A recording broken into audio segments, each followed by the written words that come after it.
ओम शांति। आज 7 जून 2021 की मुरली में बाबा ने कहा, मीठे बच्चे, अमृत वेले का समय बहुत बहुत अच्छा है, इसलिए सवेरे सवेरे उठकर एकांत में बैठ बाबा से मीठी मीठी बातें करो। आज की मुरली का प्रश्न है, कौन सी नॉलेज निरंतर योगी बनने में बहुत मदद करती है? उत्तर दिया बाबा ने, ड्रामा की जो कुछ बीता, ड्रामा की भावी, जरा भी स्थिति हलचल में न आए, भल कैसी भी परिस्थिति हो, अर्थक्वेक आ जाए, धंधे में घाटा पड़ जाए, लेकिन जरा भी संशय पैदा न हो, इसको कहते हैं महावीर। अगर ड्रामा की यथार्थ नॉलेज नहीं तो आंसू बहाते रहेंगे। निरंतर योगी बनने में ड्रामा की नॉलेज बहुत मदद करती है। गीत है आज का, ओम नमो शिवाय।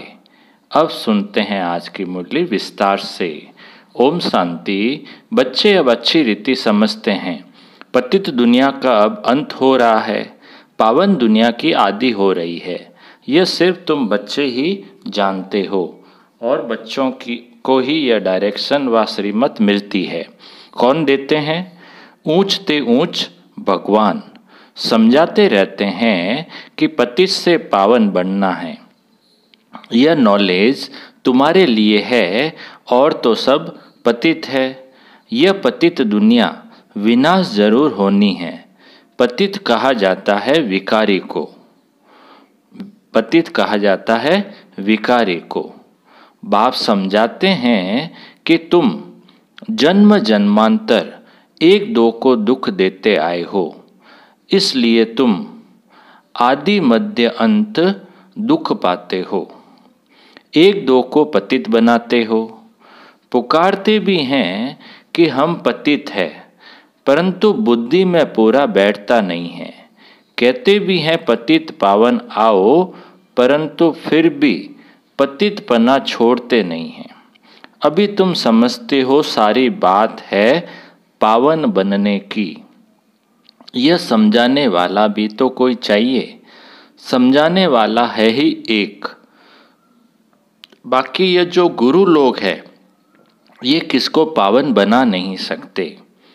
पावन भी सिर्फ एक जन्म के लिए नहीं, जन्म जन्मांतर के लिए बनना है।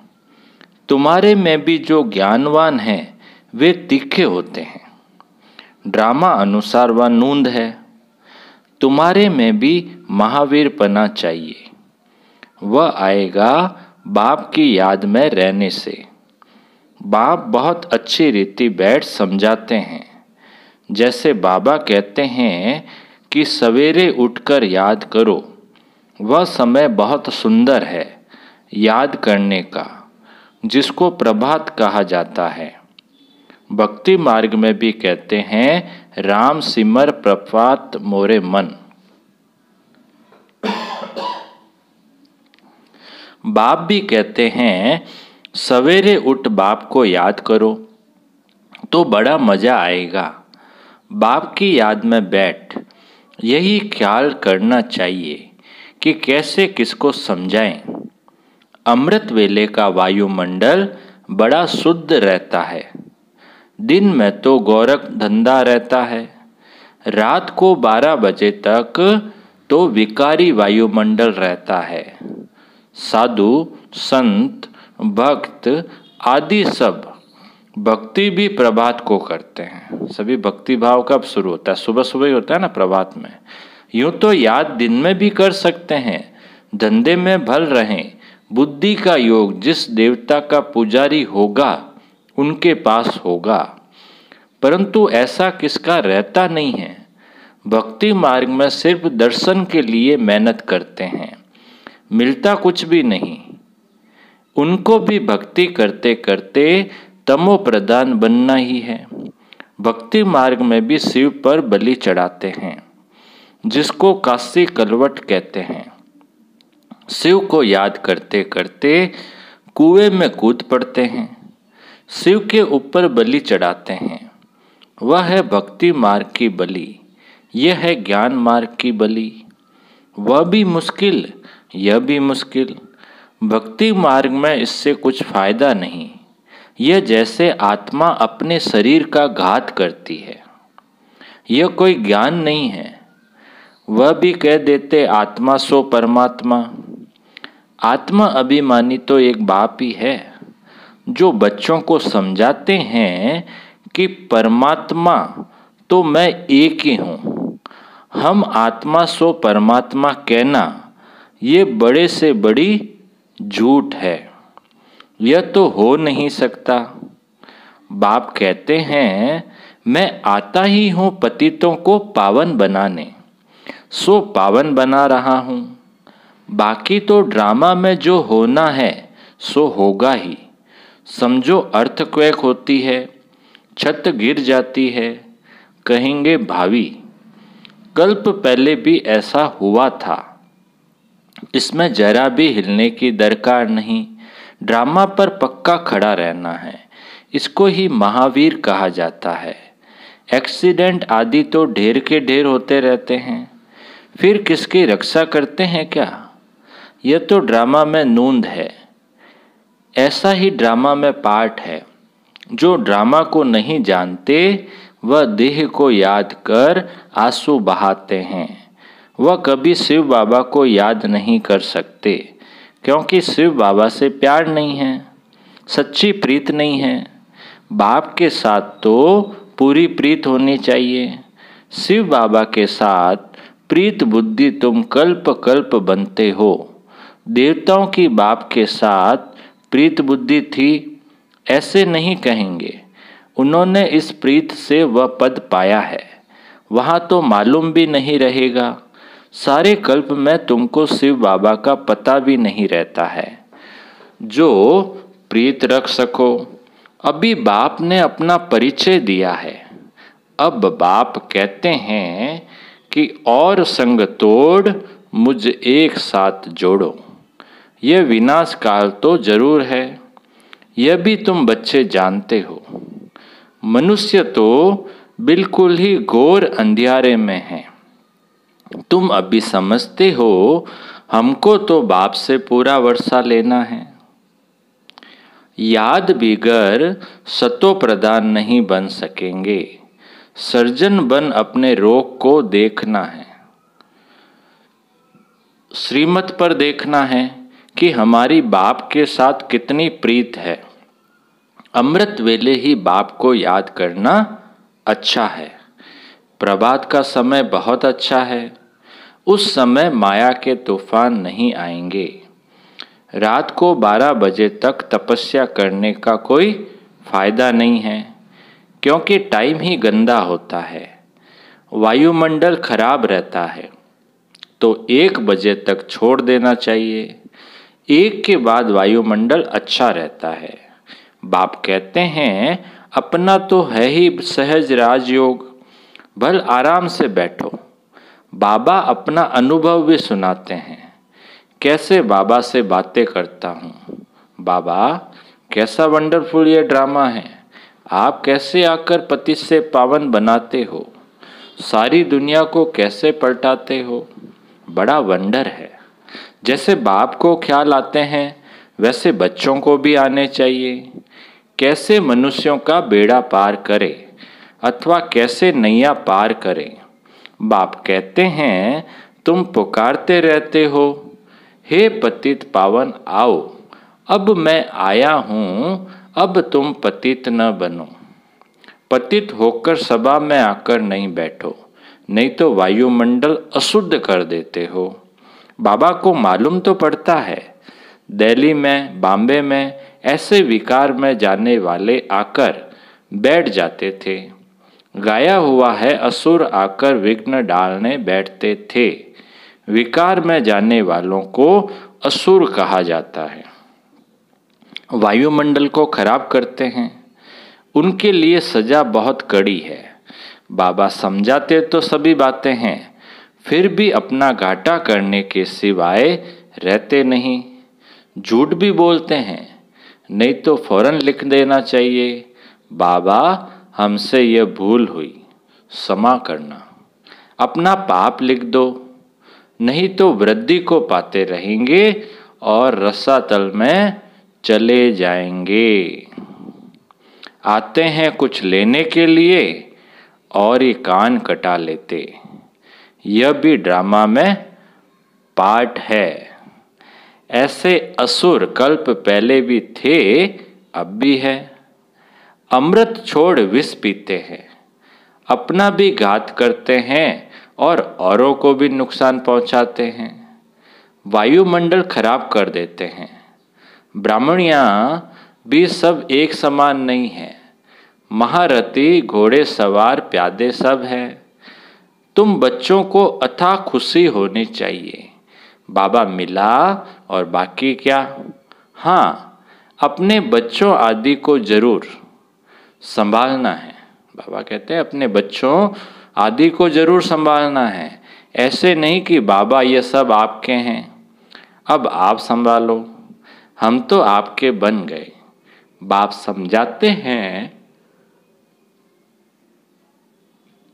समझाते हैं कि गृहस्थ व्यवहार में रहते कमल फूल समान पवित्र बनो। कोई भी पतित काम नहीं करो। बस पहली बात है काम की। द्रौपदी ने भी इस पर पुकारा कि हमको यह नंगन करते हैं। पुकारा भी तब था जब बाप सुनने वाला आया था। बाप के आने के पहले कोई भी पुकारते नहीं है। किसको पुकारेंगे? बाबा आया है तभी पुकारते हैं। पति से पावन बनकर फिर कहाँ जाएंगे? वापिस जाना है, वह तो यही समय है। सबका सदगति दाता लिबरेटर एक ही है। यहाँ तो दुख है। साधु संत आदि कोई भी सुखी हो न सके। सबको कोई न कोई दुख रोग आदि होता ही है। कोई गुरु अंधा लूला भी होता है। जरूर कोई ऐसा काम किया है तब तो अंधा लूला आदि बनते हैं। सत्युग में कोई अंधा लूला आदि थोड़े ही होगा। मनुष्य थोड़े ही समझते हैं। बाप ही आकर समझाते हैं। बाप ही ज्ञान का सागर पतित पावन है। बाकी तो सब है भक्ति। वह भक्ति मार्ग ही अलग है। वह है सीढ़ी उतरने का मार्ग। उतरने में जीवन बंध में आने में 84 जन्म लगते हैं और फिर 1 सेकंड लगता है जीवन मुक्त बनने में। अगर उनकी मत पर चल बाप को याद करे तो क्या होता है? अगर उनकी मत पर चल बाप को याद करें तो नंबरवार तो है ना। कहते हैं हमको फलानी टीचर मिले तो अच्छा है, तो जरूर खुद कमज़ोर है तब तो कहते हैं फलानी को 2-4 मास के लिए भेज दो। बाबा कहते हैं यह भी भूल है। तुम ब्राह्मणी को क्यों याद करते हो? जबकि बाप सहज बात बताते हैं। सिर्फ बाप को याद करो और स्वदर्शन चक्र फिराओ, औरों को भी समझाओ। बस इसमें ब्राह्मणी आकर क्या करेगी? यह तो सेकंड की बात है। तुम धंधे धोरी आदि में रहते हुए भी ये कार्य कर सकते हो। फिर भी ब्राह्मणी यही कहेगी मन मना भाव। कई बुद्धू लोग समझते नहीं हैं, सिर्फ कहते हैं ब्राह्मणी अच्छी चाहिए। ज्ञान तो तुमको मिला है ना। बाप और वर्षे को याद करो। देह अभिमान को छोड़ो। यह हमारा सेंटर है, यह उनका सेंटर है, यह जिज्ञासु यहाँ क्यों जाते हैं, ये सब देह अभिमान है। सब शिव बाबा के सेंटर्स है, हमारा थोड़ी सेंटर है। तुमको ये क्यों होता है कि फलाना हमारे सेंटर पर क्यों नहीं आता? कहाँ भी जाए बाबा हमेशा कहते हैं कोई से भी मांगो नहीं। यह समझ सकते हैं कि बीज नहीं बोएंगे तो मिलेगा क्या। भक्ति मार्ग में भी दान पुण्य किया जाता है। तुम सब भक्ति मार्ग में ईश्वर अर्थ इनडायरेक्ट करते थे, फिर सन्यासियों को भी बहुत देते हैं। नहीं तो दान गरीबों को दिया जाता है, न कि साहूकारों को। दान तो गरीबों को ही देते हैं ना, साहूकारों को थोड़ी दान देंगे।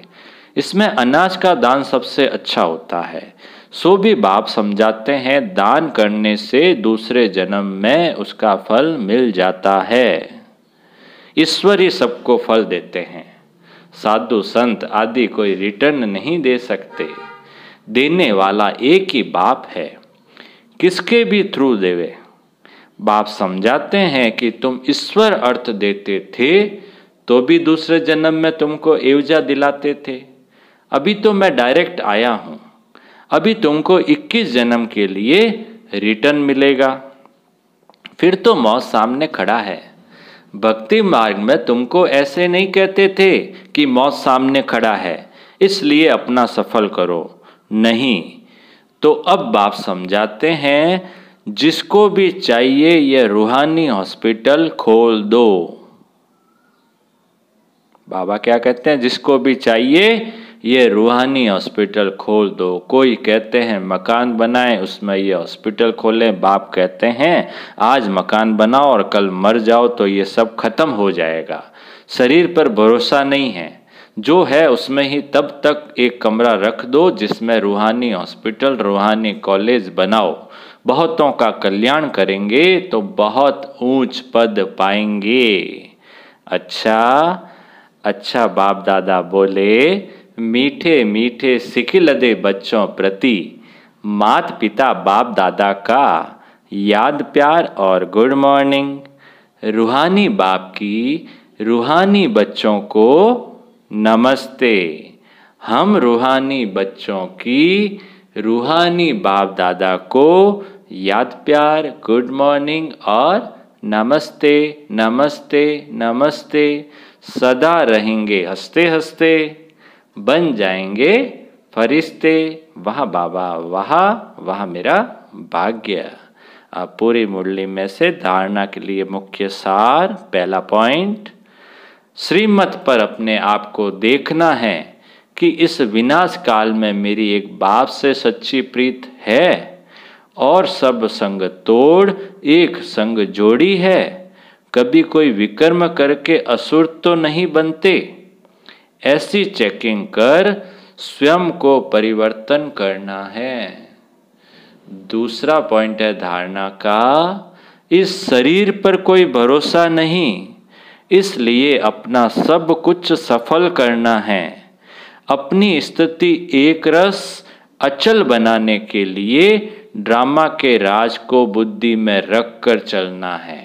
मीठे बाबा का मीठा वरदान, निष्काम सेवा द्वारा विश्व का राज्य प्राप्त करने वाले विश्व कल्याणी रहमदिल भव।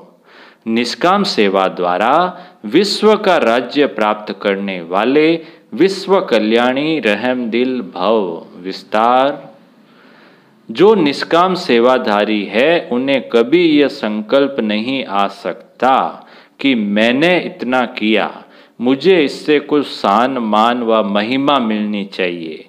यह भी लेना हुआ।